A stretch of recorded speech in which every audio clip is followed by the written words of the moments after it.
Monsieur, est-ce que nous ressentons les gens normal? Hein? Vous avez même une immatriculation président, c'est ça normal? Non, non, madame, non, tu ne parles pas, mais c'est ce n'est pas normal. Il ne peut pas faire ça. Ça, c'est la présidence. Kabound, roulage. La carte de présence auto-école. Et le bilan, il a 6 formes à régime. Regardez le Congo, ce pays de Lumumba. Regardez ce pays.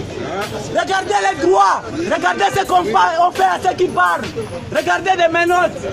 Souvenez-vous de Lumumba. Des corrompus, des Congolais, des gens qui tuent ce pays. On tué ce pays. Vous êtes des complices.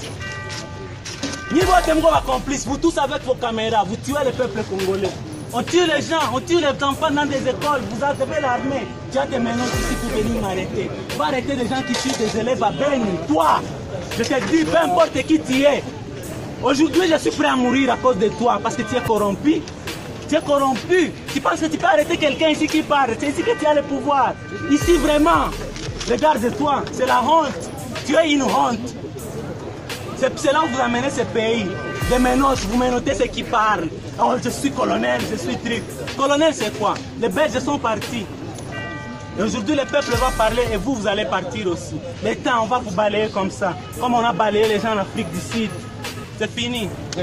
Allez, amenez-moi là où vous voulez. Les Congolais ont le droit de revendiquer leurs droits. La paix, la sécurité, c'est un droit. Tel essai va se solder par des menaces, des intimidations, des arrestations, mais il n'y aura aucune solution sur le plan sécuritaire. Félix a un contrôle, il n'y a rien. Félix a aussi un mirage, un poudre rosier, un rokangaye, un rotikaye. Alors, pour votre solution, concernant Félix, tu n'es pas votre solution, venez nous arrêter tous. Ceux qui nous allons continuer ces combats. Ça, nous allons continuer jusqu'à ce que les Congos sera libre. La Hebsaki Dodo Kamba, tu vas déshabiller. Yakanisa qui t'aurait en bilamba. Voilà, maintenant tu es déshabillé. Sortie médiatique à salir à Zardé Zouana. Et puis motivation dans les années, et ça gastrite. Abe Chole Dodo Kamba, Mpelo Yakizengi à Zarakate, mais pasteur Azo Bazali. Ils auront le propre de la République. La sortie médiatique motivée par la gastrite et bimisier local qui a mabé. Bactère, ils ont échec Abdallah. Biden, nenga zawana arusa neka odedo kama eza groupe na bango. Akomi mukolo mema ele kitimbango. Ndomo na mboso wana. Si Félix Tshisekedi est réellement sérieux na nenga loba état de droit, respectueux des textes, s'il est sérieux. Si ces robots qui siègent au palais du peuple sont réellement des députés conscients, c'est qu'il faut faire. Il faut voir ma PV de l'eau comme ma maman qui vous passe sur l'air. Au moment où les robots n'ont pas les PV, on va s'épeler dans la salle. Pendant que je suis là, je suis député à fond de mon banana. Je suis déposé le logo ensemble. Je suis député à fond de mon nom. À ta bakabunde, je vais combattre, je vais fond de mon nom. On a un peu de fond. On a un peu de débat. Pour moi, je suis le rôle là, il texte Afrique, je vais bilamba. Je vais ça là-bas. Je vais tonga, on a un tailleur.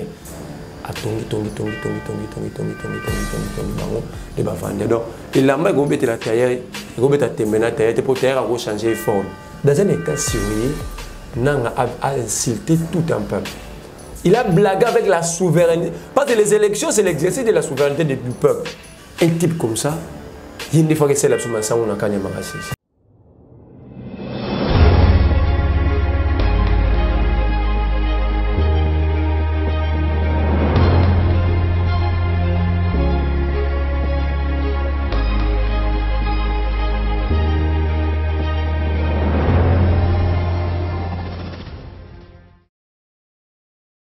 Et singo okutana na bino susu mukolo lelo bandi ko balandi appliquer télévision la chaîne de vérité, la chaîne qui vous informe en temps réel mbote na bino. Merci na ba congolais nyonso na ba kolo kongo nyonso ba vraiment botombela ki maman Joël Kombe joyeux anniversaire na mukolo ya mbota mananga o DJ silaki kolo ikalobi mukolo mwa dimanche tika ete nzambe apambola moko na bino bipai nyonso bozwami voilà mukolo mwa lelo tozali na esengo ya koyamba pona bino mwana mboka Merlin Merlin vous benga kai mwana maili pour ete busepelaka na lolenga pesa kama mécanicien rapport na mambi matali mboka na biso République démocratique du Congo nde yango to bengisi na plateau ya émission vérité de tout côté mokolo lelo pour tozwa réaction na ye na matali actualité politique congolaise oyo nga maman Joël Kombe na lobaka chaque jour où ils allaient faire couler beaucoup d'encre et saluve d'entre les jeux na émission na biso mokolo lelo to kolobela matali meeting ya lamuka lo lengeni ni le kanaki bandiko je crois était brutala ki yango en live lo lengeni ni ko mona mboka Martin Fayulu et le mona Adolphe Muzitu basela ki ko solo bongo na population to kolobela matali seni finalement toyoki Dodo Kamba quand même kondima ete bazali logé bongo na hôtel Diflave to ebité zali na ba frais ya nani tokolobela ngona kati émission na biso mokolo lelo tokolobela pe bongo matali ba décision ya Tony Mwaba en rapport na ba enseignant to pe grève ezali ko continuer bongo na bitelo bana ba ko kende vraiment qui là c'était le ligne singeli mais kasi tokolobela masolo vraiment ezali ebele to suki na noana par rapport na ba sujet na biso sans plus tarder na pesi matondo mingi na popo la yo zo misi ma caméra Joël Gona gauche chasseur d'image puis cordon Opi Mafrico. Je vais directement dire bonjour à mon invité. Merlin, vous bonjour. Bonjour Maman Joël Kombe, bonjour Nabakongo Mani Nyonso, na Pesi Longonia, na soldat du peuple Martin Fayulu, na Adolphe Muzitu, na démonstration Basaki. Les loba na tout ba Congomani tout ba confirmer que Martin Fayulu a le seul vrai héritier en termes de combat. Il y a Etienne Tshisekedi wa Mulumba. Le vrai héritier. Le vrai. Nabi na Yoboui. Jantini a pris l'argent de la ville de Kinshasa, plus les députés provinciaux, plus les ministres provinciaux, plus les bourgmestres et les chefs de riz de Kinshasa, mais Batouni s'intéressent. Ce que je dis, je sais pourquoi. Parce que dans Vandaka, nous avons un coordonnateur et un chef de riz à Lingouala. Et en tête, c'était le bourgmestre à Lingouala. Donc, même si l'État, pour que nous fassions un meeting à Jantini. Mais ici, pour nous, on a benga eti Félix Junior, moi, on a bengi moi la Félix. Donc moi, j'ai 58 ans, Azana moi la naepe il y a 57 ans. Donc on a battu à Boutaki na Ajinini, maman na Ekomolena ni na ebité. Mais Martin Fayulu, sans argent. Pour bango ba le Martin Fayulu pese mo pour bango ba le bader Martin Fayulu za pauvre hôtel coûte fade ne zara faya et tout ba lo ba bon. Donc pauvre, mais peuple ayo qui aïe. Donc, il y a à boire et à manger. Bazonga na balabo ba bandela. Et na bengi na profiter na étalon na benga ba Kongomani. Na kendaki marché l'équité. Na kendaki pe meeting été. Pour la santé zalaki na moi kokoso. Les 16 na bengi surtout ba na lingwala boya to banana bino la lingwala to kende makolo. Soki bango ba osuka na Bat ba uta chango ba kosuka na 17e comme Boumesano biso to kosuka ta na 8e ri to kolongwa lingwa na bengi bataki tambo boya to kuta na ropa wile to ke makolo. Cette fois-ci il faut défendre la République et défendre les causes nobles et la justice. Voilà. Moi namboka Merlin Fouvou et belé ya batu balobaka été sans Moïse Katumbi, Jean-Pierre Bemba, Martin Fayulu azali pratiquement et l'autre côté, mini frétan, mais comme on a le lengi population, qui n'a qu'à répondre à appel, ou on a un meeting Jean-Pierre Bemba n'a sa meeting été à part la campagne en 2006. Et puis à bénéficier qui la coalition des politiciens tout opposé à Martin Fayulu, tout. On a attendu ça à meeting dans 20 mai. MLC Mogo, na sala meeting atana terrain triomphal. Mais on a pesé qui sidé te ezaki lamuka. Na binote. Babi mbalobaka muzitu na Fayulu réuni, ba ça même pas 4 MLC. Balobaka bongo. Parce que bango mi balé réuni, ba sali oyo MLC ko face à la 40 ans d'existence. Et puis là ba MLC na boya otanga komba Bemba. Bemba moni place bano ba ça masangu na kanya makasi. Ba to febaka ça musala na ba Bemba. Moi Bemba bango baza cité na rapport mapping comme criminel il faut pas que ça là ça ba que ça musala moi ti bana bande on amsa mibal ba memi bango na kanya makasi c'est travaux forcés parce que faut bango déjà travaux forcés ya te ka ba buku ça bandao d'abord que ça mutu musala ou ezana la volonté na été c'est une violation et ça viole ya mi balé bana na ba qualifier ba kula les infractions repris dans quel code code nini lobi ke kulu les infractions kulu les mots portugais là ici bato ba otambo la groupe neto ba troupe indien ya misatu et violence c'était violence déjà et puis qui s'est mis dans mes côté violence so kangi bana wana au sambisa une information comme kulu na terre le juge est soumis à l'exercice de ses fonctions mais si kulu les abisso batunde to pesi to pesi yango mais que juge a resamba na bien so na bengi mutu men na langage de la relation na bengi escroc frappé mais l'anglais là c'est monsieur et juste quoi ensemble ça va pour la bengo men aux appels mbal là ba que la finio za escroc juste on a soumis na ba principe aux établis na kata ba texte donc bana wana au ensemble ça va entamé pour le quoi kulu les infractions au ensemble ça va couper blessure volontaire vol au mon ablo quoi ba couper blessure ba vol ba trouble à ordre public mais bana na ba tinda la calme c'est na sambisa bon aucune qualification d'infraction. Bakangi bango lelo lobi na tongo kanya makasi. Bato yokudu bata condamné ba travaux forcés ba Jamal, ba Muima, ba Benjamin Wenga. Ba neti kibasa na Anthony Tshisekedi. Ba mofu ba kendo sa ba bilanga wana. Ba stroke biso na ram. Anthony Tshisekedi na kibasa. Kamer est condamné à 13 ans de prison de travaux forcés. Il ne faut que ça Massangwa. Kamer, Jean-Pierre Bemba, cité dans les rapports mapping, il faut que ça Massangwa. Bazu ba innocent, bato ba yibimbogo te, ba bomimbogo te, ba komo que ça Massangwa, ba obete to ba tutu ba ole Massangwa ba na malédiction ya passe ya bana wana. Mututa ole Massangwa wana, ba tu pas ça Massangwa biso to lié ba Bemba, ba Kyungu, ba Kibasa, ba Mboso les 500 robots députés ba Rakuna, o bazu ba chipa corruption, ba ko na ko pa corruption. Faut pas que ça bilanga. Monition Félix a sérieux. Ba tu na ya présidence ba kolo dépassement budgétaire. Na ba député, ba sénateur, ba ministre, ba miyibi ba on tout va que ça bilan. Travaux forcés. Autant que déjà présidence Merlin vous toujours comprendre été ou allons-nous maramunion soit apparemment ça ne va pas pour tout le monde dans les réseaux sociaux image moko mutu moko akusala à quoi prendre beaucoup mamutu kana mutu ka présidence de la République.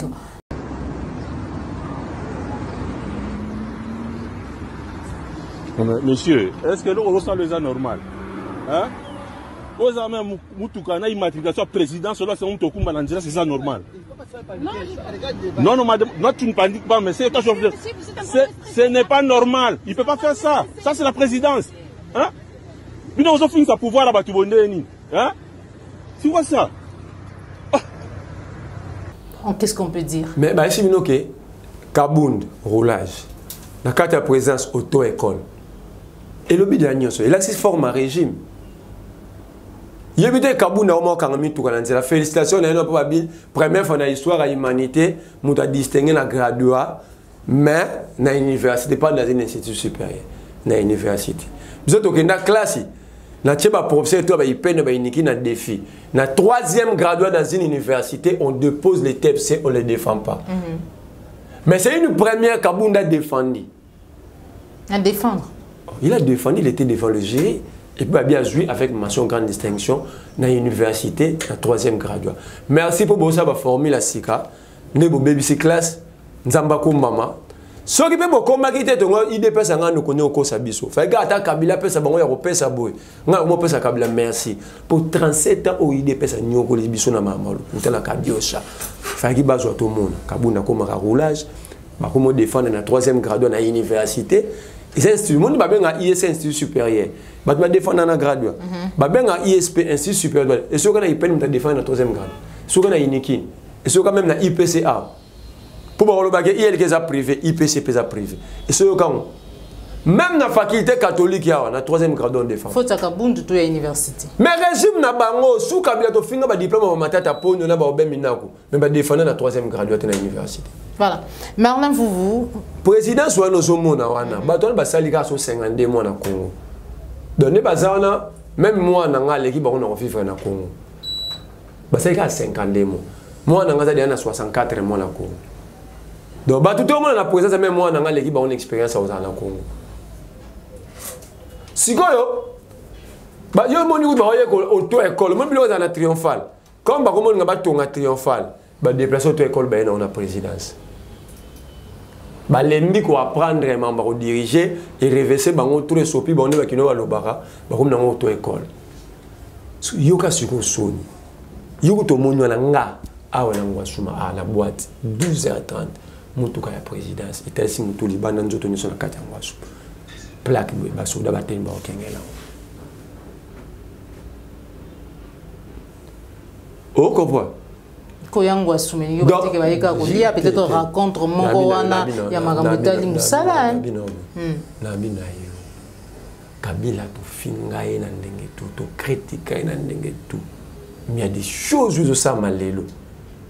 Je commence à avoir peur que mieux faut Kabila de faire. Voilà. Merlin Vouvou, depuis l'instauration, il y a état des sièges, Nakatambo Kanabiso, selon révélation, il y a beaucoup de députés, il y a Lamouka, ou Azali Eli, à parti Est République démocratique du Congo, à lobby, d'après bilan, il y a un massacre, il y a un tuerie, Azali Gossalema, alors qu'état des sièges, Azali instauré, les rebelles, Azali agressé. Mboka na biso bazali kokota na 75 km jusqu'à lelo bakomi na rivière Ituri. Réaction nani 43e jour lelo ration na deux provinces sous l'état de siège à baso des ati 43e jour lelo 43e soto komi mardi kontaka kaka masangu ba oteka odana na mutoki ya ba innocent ba osala yango.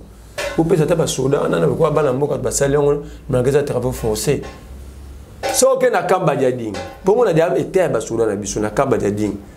Quand on est à camp mixte, ba policier na ba sol militaire ba vandara, ba pe ba militaire ba policier ba na droit son ba bilo wana te. Masangwa na kamba diading. Faut ba resomba yango na kan le fungula. Soldat alonga kamba diading. Ay resomba saki masangwa wana na awala. Et tu comment combien 18 000 francs. Mais la soldat aura 60 000, so tegele masangwa 18 000, très na combien 42 000, alors vivande. Alors nous debout ya moins de. Tout do yebi soldat vivaka gratuitement. Dans masangwa na, fa ba tshonga ba cantine militaire, soldat yebwe, to ba sala parade. Commandant bio saki no yo, mutu mutawole ka saki na zo pointer. Boke na bataillon wana, o pe ba zuya ba chaque bataillon. Soldat bateke la kelo côté so ken États-Unis ba en États-Unis ba yibi na aéroport on so okita ba koma on du coup l'État fait tout pour les militaires et policiers mais il fait pas mieux. Votre contribution est importante. Le militaire le mieux payé à monde mais ba on a besoin de contribuer pour ba koma sou mieux. Tout un état de siège na Congo ça le rôle film à commando au Terminator. Donc, on a monté une bombe, panzani ma maison ici. On a mis en scène. Le scénario monté bien préparé dans mon état de siège. Nous avons Jacques sauté dans l'immeuble, dans l'immeuble, CP, le membre du coup, quand c'est état de siège à Congo. Ce qu'on a là, c'est l'état de siège. Maman va escroquer biso ya ramouana. Parce que qui bat ça faut pas ça c'est un impoli institutionnel qui bat ça à nous au monde. Ah bon? Très mal éduqué sur le plan institutionnel. Comment? Mais à manquer c'est sur parlement respect. Et c'est un conseiller. Mouton manque à respect, toi manque à respect bien mal éduqué. Donc il bat ça sur le plan institutionnel, c'est un très mal éduqué. Donc au-delà aux ala esco nenga yibi biso mon haram, il est encore très mal éduqué parce qu'il a manqué le respect au parlement congolais. Pas ni bon haram ba pesa ta ba soldat te. So bien biso ba kata biso pour na paix na est ba renforcer ba militaire même ngana hôtel mais la ramte. Parce que c'est notre bien nous tous. Si le Congo va bien, la paix est partout, nous développons rapidement. Ce n'est pas normal que des décennies et décennies, tu pour libérer le Congo, pour Tchakina. Quand est-ce que nous allons réfléchir pour le développement? Il y a Congo. Pour réfléchir sur le développement, c'est parce qu'une partie à Congo, ça stable. Oh, soit il y a 1,7 $, oui, c'est beaucoup d'argent, mais quand même, dans le niveau, on est au temps et ça n'a pas de oh mon. Mais si nous avons 4 Arabisons comme effort de guerre pour nous renforcer l'armée Nabiso, pour libérer les Congo, nous avons limité donc l'état de siège, dans salle de mission, c'est une fax. C'est un mirage, ni le balbal en français, c'est un mirage que Félix a préparé pour mieux exploiter l'est du Congo. Tu as vu Karega, n'a pas avion Air Rwanda, Rwandais. Dit na zone minière na Kolwezi. Et c'est la zone minière wana, la zone minière wana, aéroport est à Akuna. Tenga lingi ba yebisa biso aéroport on est dans la zone wana na Kolwezi ka avion na Air Rwanda quitté. Voilà les boss. Yami Balé. Sous l'état de siège, Félix a signé des contrats avec le Rwanda pour exploiter nos minéraux. Sous l'état de siège. Or, l'état de siège en droit, ce n'est pas un état normal. C'est un état d'exception. C'est-à-dire où des traités, des accords, il y a grande envergure, et ça a stoppé. Mais Félix en a profité pour jouer ses coups. Le Rwanda, sous l'état de siège, dans des provinces en danger, il construit des routes entre le Congo et l'Ouganda. Sous l'état de siège, dans des zones en conflit, il construit des réseaux ferroviaires entre le Burundi et le Congo. Pourquoi il ne construit pas ces routes-là entre nous? Et par exemple, avec le Soudan du Sud, où on n'a pas de conflit. Pourquoi il faut construire avec les pays en conflit? Pourquoi construire la route à la Zambie si on a une bonne relation? Pourquoi il faut construire en Rwanda, en Ouganda? Ça dit ici, les Congolais, tous ont l'obligation de comprendre que Félix risque de quitter le pouvoir et aussi Mimoutou après. Parce que personne n'a tenir le bureau Félix au sale. Partout à Kendaka, on a signé un accord, un traité. Partout à Kendaka, il y a Mbongo, il y a un renforcement, il y a un nini, il y a une exploitation minière, mais l'accord, on a tout et ça n'a jamais rendu public. Aucun député, opposition comme majorité, soit courage à retourner. Et tout ce un jour, il y a un fanatisme parce que en dehors, il y a un adversaire politique. Le pays nous appartient tous. Nous allons un jour être surpris que Félix a signé des accords où le pays a mal, ou avant à Tegimboka, parce que les accords secrets n'existent plus à l'heure actuelle. La loi exige que tous les accords signés au niveau national ou international qui engagent l'État, parce que ce n'est pas Félix qui est l'État. Félix représente l'État. L'État c'est Yo, Ngai, Félix Batutu. Il est obligé de rendre ces accords-là publics. Tout bel là qui a. Terme, accord et bimaki. Mais terme, il y a contrat d'exploitation hors na Rwanda. Je vais ajouter ce mot. Nous avons 7 tours. Nous avons 7 tours dans le journal officiel accord rwandais. Merci beaucoup, Merlin Vouvou. Totikali toujours na partie Est République démocratique du Congo, situation sécuritaire.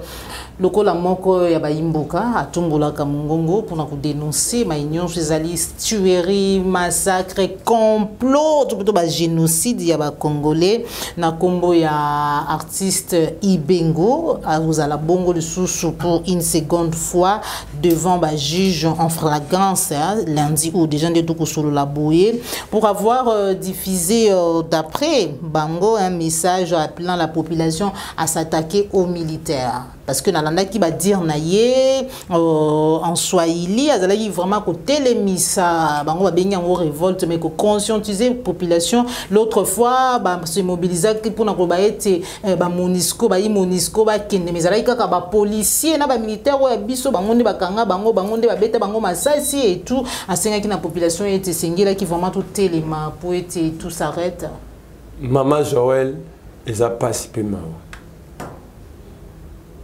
Ngai moko bauti ko mekanga ne loko moko so na solena ba avocate mbe ba kanyi ngai na ropeso numéro mutu na secret romona obengaye o vérifier akosi ngai kasaka na agence ya lutte contre la corruption et détournement a invité ngai na kende na bureau na bango na Gilf na ebisie so na roya je veux venir avec mes avocats abina ngai te ils ont informel. Comme ça, c'est informel, c'est que nous avons un bureau, parce que le bureau, c'est un bureau officiel. Tu trouves terrain, mon gros, tu coûtes. Oh, ça va, notre avocat va t'appeler. Na komi ko rappeler, wapi avocat na bino, tu coûtes un aïe. Tikino lelo, a kangi na ba téléphone. A changa na liste noire. L'intention, c'est qu'il au kangayo. Donc, maman va plaindre ton asa kiwana. Donc, les Congo, je comprends que les Congolais vont mettre un destin dans Marouti. Vous tous là-bas, regardez le Congo, ce pays de Lumumba, regardez ce pays, regardez les droits, regardez ce qu'on fait à ceux qui parlent, regardez des menottes. Souvenez-vous de Lumumba, des corrompus, des Congolais, des gens qui tuent ce pays, ont tué ce pays. On tuait Lumumba, continue à tuer le peuple congolais. Vous les regardez, vous êtes des complices. Vous tous avec vos caméras, vous tuez le peuple congolais.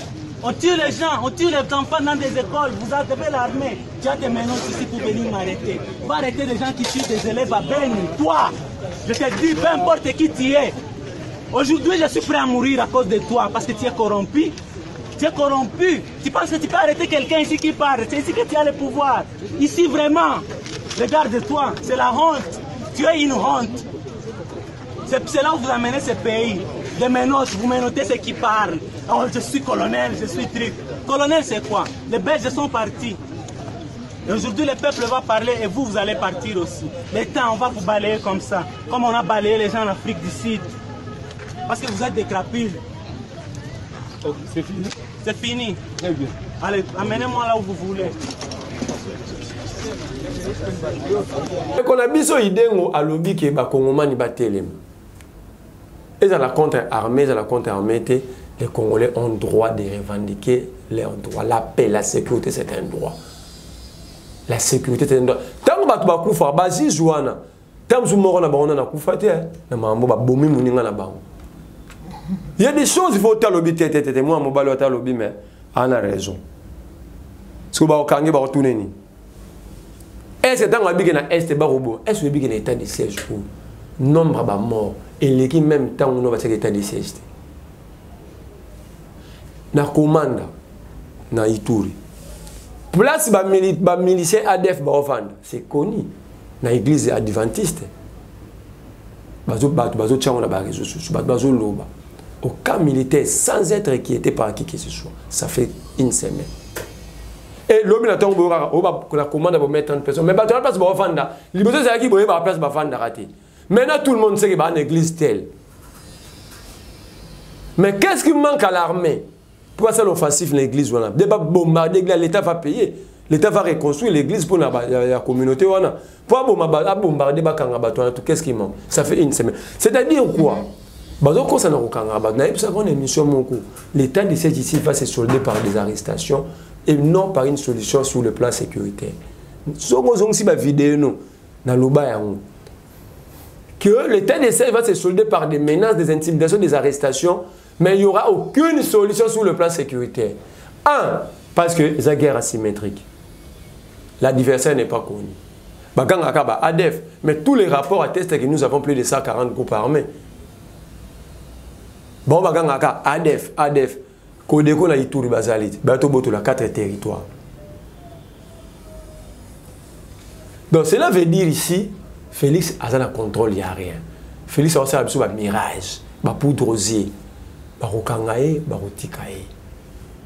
C'est aucun idée. Nous allons abandonner le combat. Alors, pour votre solution, concernant Félix, pour votre solution, venez nous arrêter tous. Comme ça, vous allez bien vendre le pays. Pour mboka oyo batata ba maman na bino to ba locataire to futa le pont na bino comme na Congo. Comme to ba locataire, boyo benga na biso peso ba préavis to kende. Soki bo benga ni biso te nous allons continuer ces combats. Bokanga idemo, bokanga nani. Ça au bolingi nous allons continuer jusqu'à ce que le Congo sera libre. Merci beaucoup Merlin Fouvou, nous allons continuer jusqu'à ce que le Congo sera libre. La grève persiste toujours dans une école conventionnée catholique. Grève est que persister et puis dans le ministère enseignement kaka école misusu bakangi ce qui est quelque chose de 400 quelques écoles. Si vous avez bakangi école toni mo batongini. Kaka ba ekolo ba o kabunda asugule ba toilette wana yango kangeli ba ekolo mususu. Ça c'est un de deux. Grève est constitutionnel, c'est un droit. Un travailleur revendique ses droits par voie à grève. Un travailleur sur la grève a raté, cela veut dire tout va bien dans cette entreprise. Et ceux qui sont aggrévés, c'est un droit. On négocie avec un travailleur. Et ça débat entre employeur na employé naï. Yo yé Tony Mwamba, obyo kanga ba école, lobi enseignant royate ba désactiver le système à paix. Mbongo ba foutre ba enseignant, mbongo tata ba Tony Mwamba. Tout va on a salaire à Tony Mwamba ba foutre ba enseignant. Parfois on doit être sérieux envers nous-mêmes. Et ça nous a dit ça, yo mo tali obi téléphone dans la série.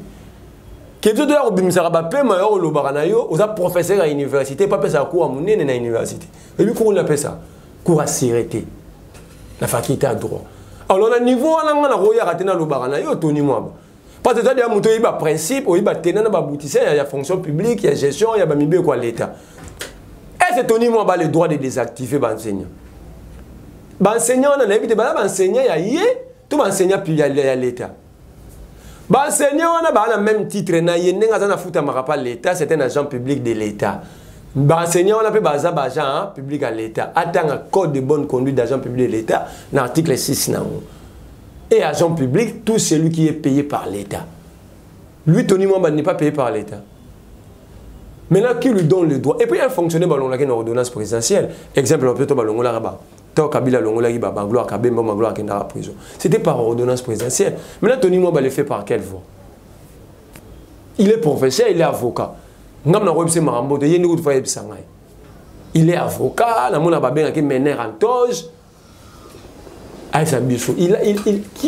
d'où il tire ces droits-là?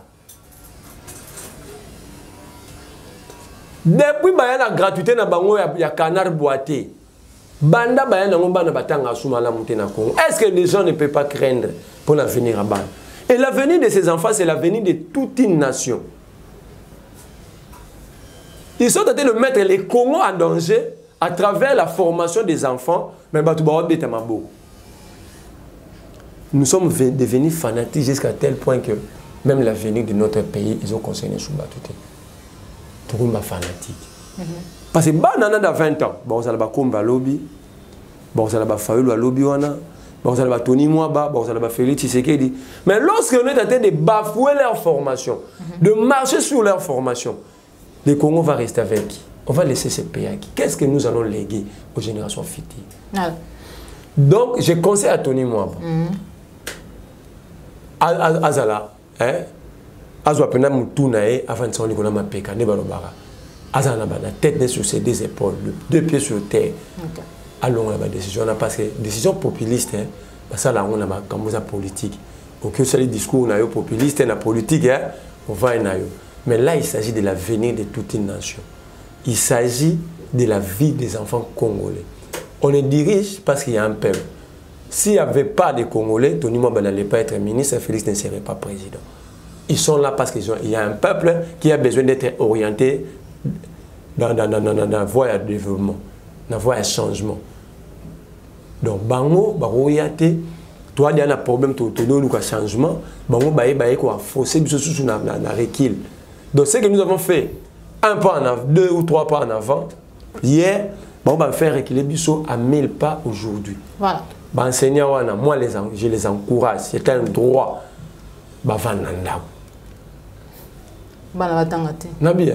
Mais ça sert à quoi? Il y a un enseignant ou un moral sur la bien a un problème dans le tout c'est la même chose. En quoi bon d'avoir la gratuité d'enseignement sans une bonne formation? Parce que la question ce n'est pas la gratuité, la question c'est la formation. Dans des états sérieux, parce qu'il y a un débat sur la formation, non sur la gratuité, qui va payer les frais. Mais tu as comme de refout, d'accord. Mais quelle est la formation? Le niveau de la formation. Voilà. Et c'est Tony Mwaba une réponse à donner sur le niveau de la formation. Il y a enseignement à quoi. Le débat c'est là. Ati comme mentionné le débat hier. Et puis Milan va fonctionner. Il tient à essayer de menacer parce qu'il sait que Félix va présenter la gratuité comme bilan en 2023. Okay. Mais il n'y a pas déjà même Félix a une gratuité. Et tu dis que gratuité c'est un canard boité. Vous allez mentir à personne. Voilà. Un canard boité, voilà, c'est ça la gratuité dans le République démocratique du Congo. Dossier Seni, Marlon Vouvou. Boyo Kanizali toujours entre la confession religieuse. Après révélation, il y a Béchol et Kotali Saba Congolais, le Lengenini, Kanyaka peu intimidation et Landi Samaki Nabopona Miadeni Kadima et pas ya bande commission sous 4 confessions religieuses et si la magi Gosala, Toyo Koyoka secrétaire général il y a SCC hein, Kotuna Topé Koloba la population était ba confession religieuse misusu bazala qui loger bongo na hôtel du fleuve hôtel du fleuve to yebité alors bazana ba jeep noir bazana ba jipa noir le lengo lobby alors que ba ko senga dépolitisation ya CENI alors que ba ko senga ete CENI ezala indépendant tant déjà bozali loger na sonne sika moko songolo pakala ezali na frais ya nani est-ce que indépendance vraiment ekozala to bazali loger surtout ye Denika Dima to pena abe ye Dodo Kamba na bande ko mususu tout simplement parce que azali bongo candidat ya président de la République. La ebisaki Dodo Kamba to ko déshabiller yo. Ya kanisa ki to ya okate bilamba. On peut te Dodo Kamba intellectuel. Ya kanisa ki ya kanisa dans la ebisaka yeke na ebisaka ne tando moko. Mutakalise. Na ebise nous allons te déshabiller et puis c'est pour bientôt. Na ebike ya kanisa ki tanga ba kenasa comme une insécurité kaza to yebele to kate bilamba te. Voilà maintenant tu es déshabillé. Vous déshabillez Ndeni. Comment vous êtes parvenu à déshabiller Dodo Kamba? Ça dit, bien théâtre, Babani, les ténèbres ne dureront jamais, ne durera jamais longtemps. Qu'on règne le jour. Qu'on règne les ténèbres. Au monde, pasteur y a l'okuta. Sortie médiatique à salir à Zardé Zouana. Et puis motivation dans les années, et ça gastrite. Gastrite. Ça veut dire une sortie médiatique motivée par la gastrite. Il y a un sincèrement de la bêtise. Gastrite et bétaillon et bêtise gastrite. Alors biboye. Au monde que l'église catholique est nécessaire l'église à Bosolo. Babi toboy ko tia Denika Dima po. Bazo menacer biso.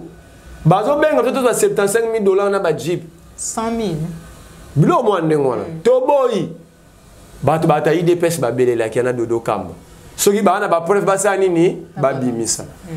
Abe shole Dodo Kamba mpelo ya kizengi ya zakate mais pasteur azo bazali. Sango ya zo bazakate. Ah bon? Sur la répondre à Gabi, je veux pas vous mettre sous la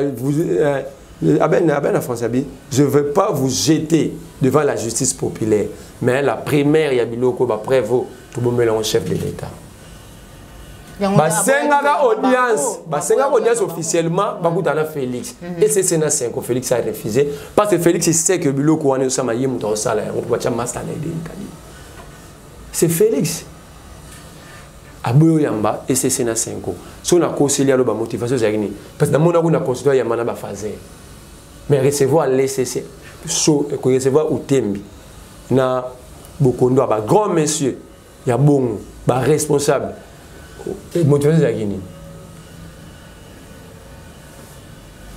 et babiloko la siko bobeto loba le roi même chef d'état boy to pese primaire à biloko pour la cité sur la loba ke lomabi o to rubenga turo to rubimisa ba voice sur la beto wana ba communication nyonso ba ndenge masolo la tozana ba bete ba première prise et bande la film pour de doka mandinga na to longole bila to longole ka no chemise likolo pour to bebe na to déshabiller o la ta rozanga na chaussette wala za ka chemise na to longole na single. Parce qu'ils seront déshabillés. Ça, je te l'ai dit, je t'assure, ils seront déshabillés.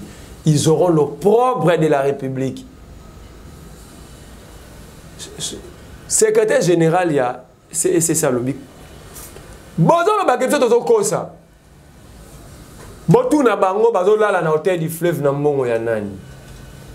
D'abord, la grande question, c'est qui c'est déjà bon. Ça. Et là, c'est déjà que c'est 5 ans, on a raison. Mais Dodo Kamba n'a pas dit. Ils sont logés aux frais. Qu'est-ce qu'il n'a pas dit? Ils sont logés aux frais de qui?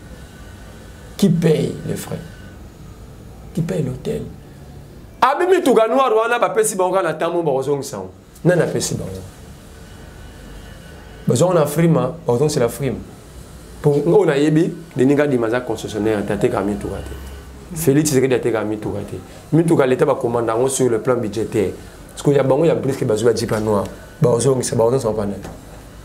Alors, mais ce qui est bon dans tout ça, la sortie médiatique motivée par la gastrite et bimissier local qui a mabé. Abi, tozara ngai na Cheikh Abdallah nde tozola la hauteur du fleuve. Donc ba missi souvent ba terara ba figura. Ba on a rôle mort, bazara wana pona qui sont pour. Ba terre C'est un échec Abdallah. Na la meneur de jeu. Donc, quand c'était Cristiano Ronaldo na Messi, quand Cheikh Abdallah na Dodo Kamba, baguette ba on hôtel du fleuve. Raison nini? Oh, pour la sécurité. Hôtel de pour la sécurité, ba tcham no vendre dans la kanchati. Na ba maison préfabriquée au tchama la tonga.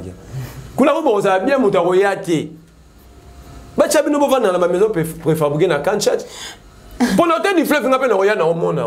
So la kale na beto mbata kuna ta bakanga ba otika za ku blessé. Eza ba 6 mois la prison la bima na ngai. So ba bangani. Sécurité ba bangani. Moni to tamula. Moni moyibi soit les cas. Alors ça l'a très mal à l'aise même sur bato azana ba yibi na bango yete. Parce que on a muntu moko kangai kaiba. La peur est que ba sali mabe. Parlons maintenant, il y a muto fa diriger scène. Mais botang ngazuti nazo kamwa ba debo to sala scène. C'est-à-dire dans un état sérieux, des beaux taureaux salamandis. Oui, pourquoi? Mais la charte a tranché. Charte est le biboui. Batouba a droit. Il y a une réunion. Et ça a 5 ans. Parce que c'est la présidence. Il y a une réunion. Batouba a droit. Il y a engagé confession. Auprès des tiers. Et ça a 5 ans. Batouba a le droit, il a déposé ma PV dans l'Assemblée nationale pour enterrement. Et ça a 5 ans. Batouba a le droit, il a signé dans ma PV et ça a 5 ans. À défaut, il y a 5 ans, c'est la vice-présidence. Et ça a Mabogoya et CC. Souvenez-vous, nous avons posé un peu de pardon. Mais nous sommes dans les mêmes conditions. La lettre de Félix, répondant à la lettre de Mabunda, sous l'enterrement, il y a Malonda, et puis Mabunda, c'est chef de l'État, a nommé maintenant Malonda. Félix a s'appuyé sur quoi? Pas sur la Constitution, pas sur la loi, sur la CENI, pas sur la loi électorale, mais c'était appuyé sur la charte des confessions. L'article, précisément l'article 17. Baboya Malonda, parce que Sonic Africa n'avait pas qualité d'aller déposer ses PV et signer. Mais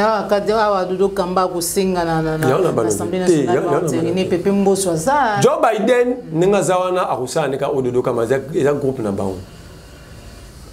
Ngalo comme ça pas Joe Biden ezaka ke akomi mukolo mema ele kitimbango.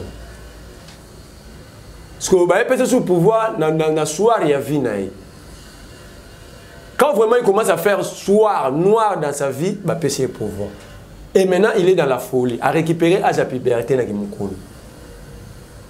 Donc, mon ambo souvent. Donc, mon ambo fait ça dans 17 ans, 15 ans, puberté. Soit au salon dans Kimukolo. Donc, ici, si Félix Tshisekedi est réellement sérieux dans l'état de droit, respectueux des textes, s'il est sérieux, si ces robots qui siègent au palais du peuple sont réellement des députés conscients, c'est ce qu'il faut faire. Il faut que ce soit pas PV de l'eau comme maman qui vous passe là. Voilà. Merlin, vous aussi, c'est toujours conformément, il y a l'article 17, alinéa 1er à charte. Voilà. Seule la présidence, il y a confession, Moutana doit signer la PV et puis qu'on déposer en haut dans l'Assemblée. Donc, Moutou a déposé qui a Moutou a signé qui a l'eau remonté reconnaître la qualité. Voilà. Et c'est à cause de ça que maintenant j'appelle Jean-Pierre Bemba. Abimaki dans Zelana, moi, ce n'est pas Malonda Fandate dans les mêmes conditions. Pourquoi le l'abimité pour Nakadine? Voilà un pays dirigé par des robots. Si on finit les télécommandes de Baloulier, d'accord, mine Karabo. Je vais revoir télécommande fini. Les Katumbi, les Eliezer, les Moukeba étant à Noye Manzembo, Kabo, Félix, Télémao, Kabouana, Kabila. C'était les jours de Malonda, non? Et les Moukeba, ça n'est pas le bac, c'est dans les mêmes conditions, il faut arrêter. Il est où? Merci beaucoup Merlin Foufou. Comme il a souhaité émission pour finir, toka qui président Martin Fayulu na meeting ya ozala ki bongo na Sainte-Thérèse na terrain kuna kokebisa Corneille Nanga lobi alingi komona teni koyoka nanga na makambo etali seni azwa bisaka na ye na ba na administration na ye ba kende me a toyoki Corneille Nanga azali ko annoncer publication imminente ya Maimatali projection budgétaire pour na élection en 2023. azana no poti soki koyoka nezali kaka te nanga ga mdo kozonga omoni ba robot ba na pas les peuples bango ba sepeli ne nanga sala makambo pona ngam ndacha bango Félix a sali fait tipo muta ko tricheler surtout au câble muta ko pcd muta ko tricheler ndi et puis muta ayebegen yoka déjà nanga déposer rapport na ya gestion yoka ba sala ngo débat ensemble yoka dia ba vandela yango ça il a monté pour une chose bah mais comme menacer nanga risque de cracher des choses il m'a dit baloba nanga ti et ce que député moko a fongoli monoko lo banana nanga ke na déposer biloko ensemble yoka ça tête député moko a fongola monoko ata ba kabundu ba combattre ce que moko a fongola monoko na mbanga pena fongoli o nanga mambo lo beza lokuta débat ce que débat bana déposer un rapport à Jésus pour ba yebi ke nanga za le rôle là Itex Africa bango za kwa bilamba yemta sala bango. Dans le monde, on a 500, on a Félix, on a pays du peuple, on a l'assemblée, on a taillé.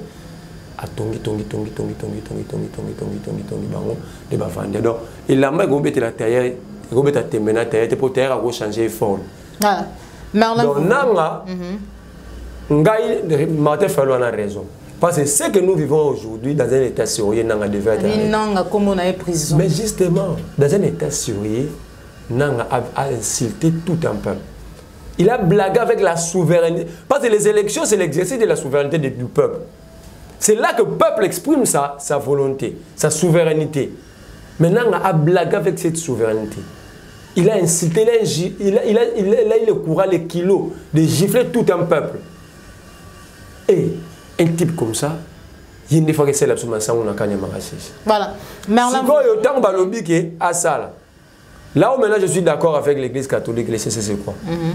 Est-ce que vous avez bénéficié d'un salaire, d'un avantage tout dit à un président de la CIE? Il bénéficie de ça. Bango, Balrosa, Malonda, Senges. Donc, ils sont payés normalement, ils sont sécurisés, ils ont un avantage. Bon, comme voici ce que nous avons fait. Assez la projection budgétaire parce qu'il y a aussi un moussala.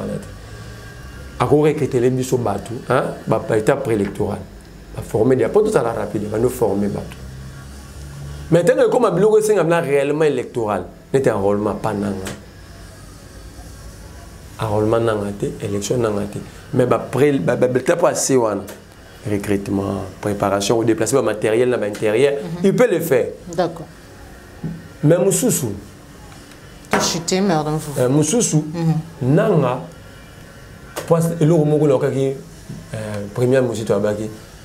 pourquoi il faut tout multiplier par zéro? Comme si on peut absorbant, élément absorbant, un multiplié par zéro. Le premier Moussoussou l'a dit. Par modestie, par aisance, par respect au peuple, Nanga peut même s'excuser. Habité Bolimbi Sangamba, Simon Orban, la sous-bêtise, pas à Fayoulou, pas à Mouzidou, mais au Congolais, parce que c'était la volonté exprimée par un peuple.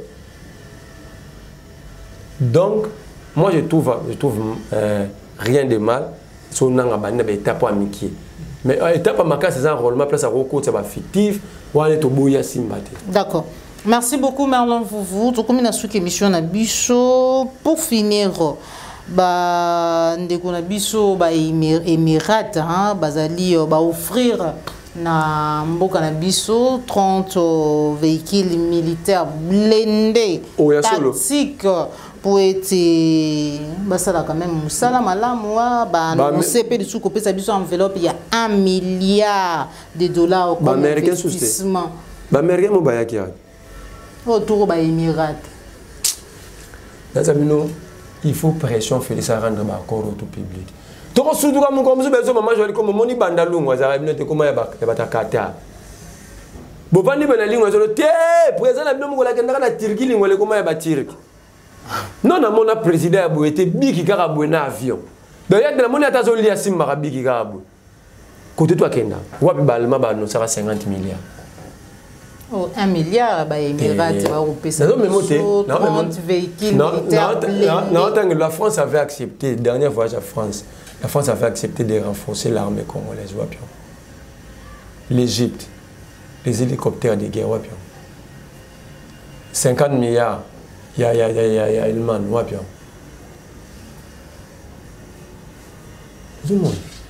Nous sommes les Belges pour former un commando terrestre.